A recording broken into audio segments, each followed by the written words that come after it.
Chandrika Tandon, welcome to CNN News 18. Thank you. I'm so happy to be here, Vishal. Thank you, ma'am.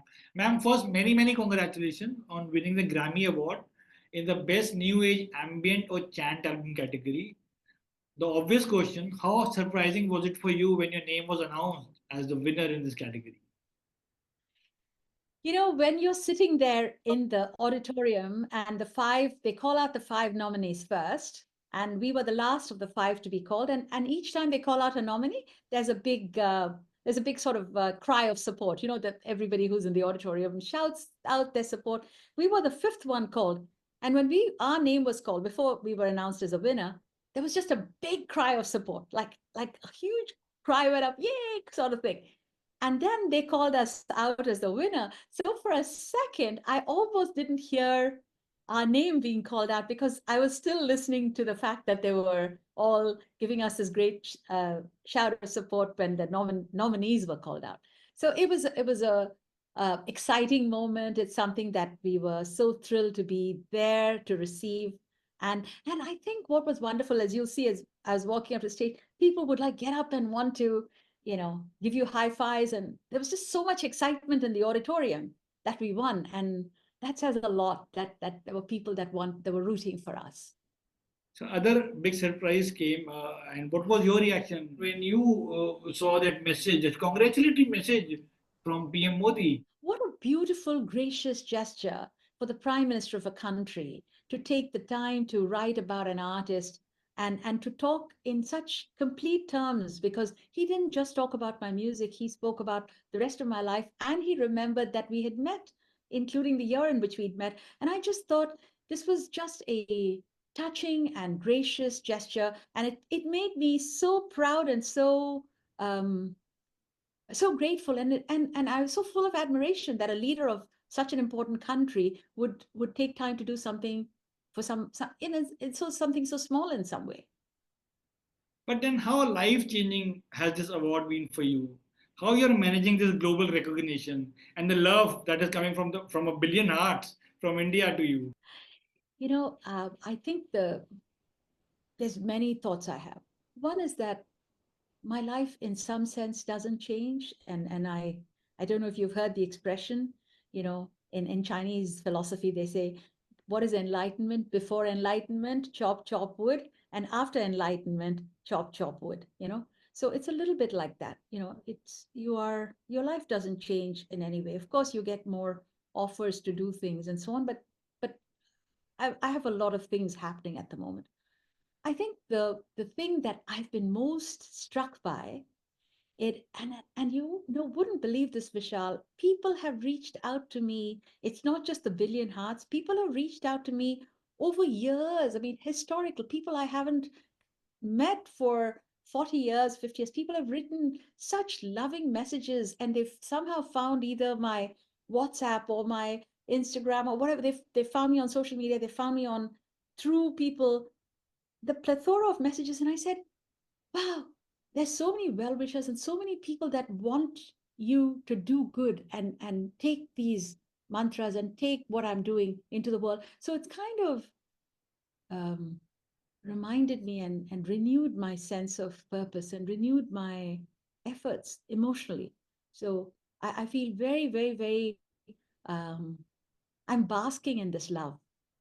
It's less about the glory, it's much more the love. Yeah. But then let's talk about a bit about the album Triveni. Triveni is, of course, a collaboration with the South African flautist Walter Kellerman and Japanese cellist Ero Matsumoto. The album actually symbolizes the confluence of three rivers. How does this theme represent the diverse tradition of all three artists involved in this album? We come from diverse traditions in terms of what we have all trained in. Eru is a very Juilliard trained classical cellist. She's learned cello from the age of 6, and she's played, but she's been terribly interested in healing, and she's been very interested in looking at how can cello and sounds affect the cells. That's her big passion. Bora Kellerman comes also from a classical tradition, but he's lived in South Africa and he's been also involved in African sounds And in fact, that's one of the reasons we've used some African choirs in a couple of the songs. So he comes and lives in South Africa, in Johannesburg. And so he's been working from that tradition. And so he plays flute solo and in partnership with others. And he's been in the global music scenes, again, interested in healing and resonance. And I've been doing chants and classical Indian music, but with the view to a higher purpose of music. I've never been interested in music for performing virtuously, to be a classical artist on stage. That was never my interest. I've learned a lot of classical music to be able to deliver simple Indian devotional and wellness mantras and bhajans. This has been my passion, and that's been my path from 1999. So the three of us have been pursuing our own forms of creating a higher purpose and wellness in music. Now, Eru and Wota met, and they talked about doing an album together. And Wota called me up and he said, and we have never met each other, but we knew each other from the music circles, and so he called me up and he said, look, I'd done the last album, which I'd done was called Amu's Treasures for children. And the third disc in Amu's Treasures is a disc of chants. It's just all chant. So he had heard that. And so he just says, look, you've done all these chants. So would you like to come together with us to create this music? So that's how the genesis of Triveni started. And then we all came together after a few months of talking in New York for several days. And we kind of battled out the music is the best way I can describe it, because each one had different ideas. And then I was figuring out what chants I wanted to put in and how I wanted it, what ragas I wanted. And they had tunes they wanted, which key would work. There were so many technical and artistic decisions to be made, which weren't exactly easy sometimes. So we did that, and we got the skeleton of an album together. And then we went back to our respective places. I lived in New York, he's in Johannesburg, and Meru's in LA. So the three of us then communicated on Zoom and on versions of different versions. I'd give him a recording, and then they'd say, love this, hate this, want to do this differently. And he'd send something and say, no, that doesn't work. And so somehow we cobbled it together. That's how it came about. Well, towards the end, of course, I will request you to give us few lines of your favorite song from this album. But right now, I was going through this category. Now, this category was started by Recording Academy in the year 1987. And Indian music has been making its presence felt, especially in this new age ambient chant album category, particularly in the last 10 years. In 2015, it was Ricky Cage who won Grammy for his album Winds of Samsara. In 2016, an album called Bhakti Without Borders by Madi Das was nominated. In 2019, there was an album called Beloved by Satnam Kaur received recognition. In 2021, there was an album called Periphery by Priya Darshini. And then in 2022, it was again Ricky Cage with Divine Tide. And 2023, Beyond Borders again by Madi Das. And this year, you were competing with singers of Indian origin, like there was Anushka Shankar, Radhika Vakaria, and Ricky Cage, and including yourself.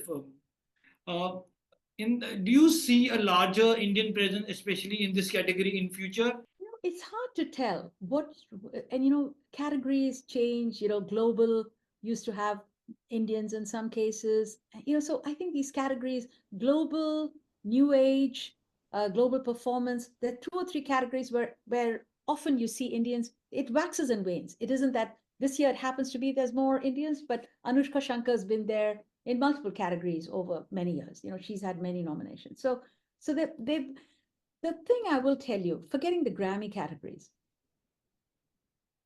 the whole notion of mantras, using Sanskrit mantras in sort of kirtan settings is quite prevalent, and it's been prevalent for quite a while. We don't see that in India, but it started with Jay Uttal, Krishna Das, Divya Prabha. There's many people who've been doing that sort of thing. Of course, they weren't so much in the Grammy circles. Krishna Das was a few years ago. You didn't mention him. He was nominated, or he actually did a performance for the Grammys a few years ago. So but what he does is he has a very unique style of singing with certain mantras. So I think this, particularly in the age of mental anxiety and people searching for different ways to quell and create wellness and joy inside, this whole Kirtan tradition and using Sanskrit is a very, very prevalent thing.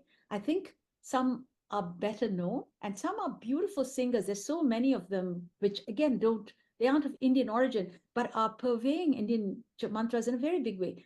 Deva and Prem Mittal, Deva Mittal and Prem, they are just doing some beautiful mantras. There's so many of them doing a lot of mantras and so on. So I think this is going to keep happening. Some will get recognition in the Grammys and some won't. But if you go to any of the Hare Krishna, if you go to any Kirtan, the Bhakti Fests, which are all over America and the world, by the way, in Europe, a lot of them, they may not be Indian, but they are actually singing chants. You will see them doing the Hanuman Chalisa. You will see them singing incredibly complex, beautiful bhajans. And they would take, their accent may not be exactly what you're thinking about, or the pronunciation may not be, but they sing it with so much love and bhakti. So this is a phenomenon that have been happening for a long time, underground, You, a you little see that growing overground. in the days to Absolutely. come? Absolutely, absolutely, and I think there are a lot more wonderful singers evolving in that are coming up and doing it. And it isn't just the three or four names that you mentioned that are in the Grammy circles. I think there's so many more spectacular artists who are doing beautiful music. If you just go to a Bhakti Fest, either in Europe or the US, and you'll get goosebumps listening to them. Nice to know that. But ma'am, your sister Indira Nooyi, who's a former CEO of PepsiCo, what was her reaction to her sister bringing home Golden Gramophone? I think she's excited, but I don't know. We haven't really spoken about the music. I mean, we have very separate lives. It's not. So I don't know if she's heard the album. I'd love to know, but she's of course very excited that as as everyone is. But do you discuss a lot of business with each other, or do you also talk about music? We don't discuss either. We simply, we have a mother who's 93. We have families, so we have a life which is completely outside of music and business. So we have our independent music spheres and our music sphere is mine, so that, and business spheres, there's really not a common ground for us. She's got her interests and I have mine. Your Grammy win is truly inspirational. Do you think it will draw more people towards Carnatic music and Indian classical music? I hope so. And I hope it will draw more people to also understanding some of the meaning the behind the music, because behind the words. Because again, I learned Carnatic music and I've learned Hindustani music, and I would say very often we sing just focused on the notes, or sing focused on the delivering the perfection of the actual um, talim we're receiving.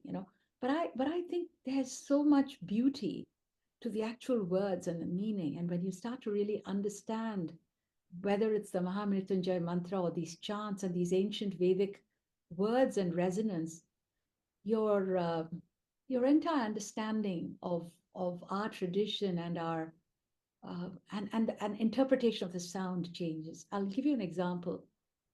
Om Namah Shivaya, 5 syllables. We all go to a temple. We might pass by a Shiva temple and say Om Namah Shivaya, Om Namah Shivaya. From childhood, we've been conditioned to do that. Yes or no? And I think that's. But when I did my first, album, which is Om Namah Shivaya in 8 ragas, one of the teachers taught me that Namah Shivaya is the Panchakshara mantra, which is earth, water, air, space, and ether. And that continuous repetition of those 5 syllables purifies the body, the Panchabhuta. And the more you repeat it, you start to almost separate the bonds that exist within your body so that your atoms can move around freely. And you begin to think about that concept and you experience it. And then you begin to see that lots of little stuff just falls away. So understanding it and intentionally chanting it is a completely different experience for me. And you can start to express it that way. You can start to then understand a little bit more about how did this mantra come about. And that's the same thing of Om Namo Narayanaya, which is an 8 syllable Ashtakshara mantra, which is a harmonizing mantra. When our cells are going through its processes, all our cells, as we've had this conversation, our cells have gone through, you and I have both lost thousands or millions of cells, and thousands or millions of new cells have been forming in our body. Now, this mantra, Om Namo Narayanaya, this whole, it harmonizes the whole cell regeneration process. And I think that is what our tradition says. That's what 6,000 years ago was learned by the rishis and downloaded. So if we can combine our understanding of what these mean with the resonance and the music, the experience is so much more profound in terms of what we can think about. Now this may sound slightly devotional that we anyway talking about, but has there been a moment during your rehearsals or when you experience that divine energy, especially while creating songs about Shiva? Every one of my albums has come about because of guidance. You know, it's not, I lose myself very often. I don't even remember what I sing in a concert. And it's, the story of how Soul Call came about is a very real, and I've shared this. I'd never heard randomly heard it, but I'd never really intentionally thought about Om Namo Narayanaya, because that wasn't the mantra we used. But at 3 a.m. in the morning, in the middle of my sleep, and I don't wake up at 3 a.m. because so I was woken up by some force with tunes running in my head for Om Namo Narayana of the opening lines in ragas which I hadn't learned very well. And I remember calling my teacher in India because I very quickly recorded it on my I had a little tape recorder which I had with me. I recorded these tunes because I was saying to myself, wow, what raga is this? Because I didn't know what raga it was, but I was hearing the tune and it was actually in beautiful rhythms. So I called my teacher in India, Girish Dada, to say to him, Dada, this is the tune I'm getting. What raga is this? And he says, oh, this is this raga. And that's a very innovative way to express the raga. So who created it? I take no credit. Yes, I did more work on it afterwards. But so as one of the great sages said, and I don't know exactly who said, if you quiet your mind enough, Vishal, you can hear the music in the universe, you can hear the words in the universe, and you can hear the rhythms in the universe, and you put it all together. That's all your job is, and you're guided. So divine guidance is there all the time. It's just that very often our minds are so busy that it's very hard to hear it. So the journey for me has been that of quieting my mind so I can hear what I'm being asked to do. And I think that's true of all of us. Also, Zakir Hussain, who was sort of a regular at the Grammys, he was not included in the in memoriam tribute section of the Grammy Award. What do you have to say about it? And what was the reactions of other musicians who knew Zakir Hussain?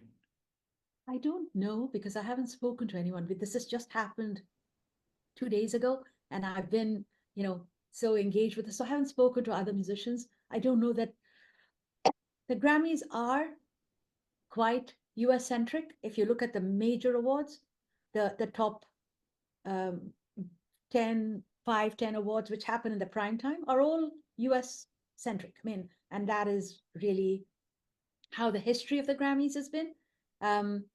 Why, I don't really know why Zakir Hussain wasn't included in this, but he is definitely the pride of India, the pride of the world, the world of percussion, the pride of rhythm, and the pride of music. And he left us much too early. And I think for every musician and for every artist and for everybody who's had any interaction with him, it's a hole in all our hearts. And it's a hole in the world of music. And I think everyone knows that. Now, whether the Grammys actually had a segment on that, that's, that we can't judge that. But if we did something with honoring the Indian musicians, Zakir Hussain would have pride of place. And finally, you of course are a trained musician in Carnatic music. What is your favorite raga, the one you are currently practicing? I've trained in Carnatic music and I've trained in Hindustani music. In fact, my training in Hindustani music has been much longer than what I did in Carnatic music. Um, different ragas I'm practicing at different times. Right now, I mean, it's not right now, but one raga which I've used in Triveni is a raga of Basant Mukhari, which is you have the Indian equivalent, which is Sarasangi, which is the Carnatic equivalent. But what is exciting, because my world traverses not just Indian and Indian music, I'm very much in the Western music space as well. Um, you can see that Basant Mukhari is a raga that's used, the scales of Basant Mukhari are used very much in Spanish music, are very much in Arabic music, and very much in a lot of the well-known Western songs. So I kind of put all of them together in terms of the way I think about the raga and the appeal and the expression of the raga. How it sounds? Then would you like to give us few lines, please? Okay, I'm happy to show you. The scale is a very interesting scale. Sa re ga ma pa da ni sa ni da pa ma ga re sa. So that's how it goes. And so the chant I've got is, Namo Narayana, Namo Narayana, Namo Narayana, Namo Narayana, Narayana. Namo Narayana, Namo Narayana, Namo Narayana, Namo Narayana, Namo Narayana, Namo Narayana, Narayana, Namo Narayana. Nice, lovely. Well, with that, I want to thank you for talking to me and congratulations again for the big honor. Looking Thank forward to lots more. Thank you for giving us a gem called Triveni. Hoping to see you again on the Grammy stage next year as well, ma'am. Thank you so much and all the best. Thank you, Vishal. Thank you for taking the time to talk to me. I so appreciate it.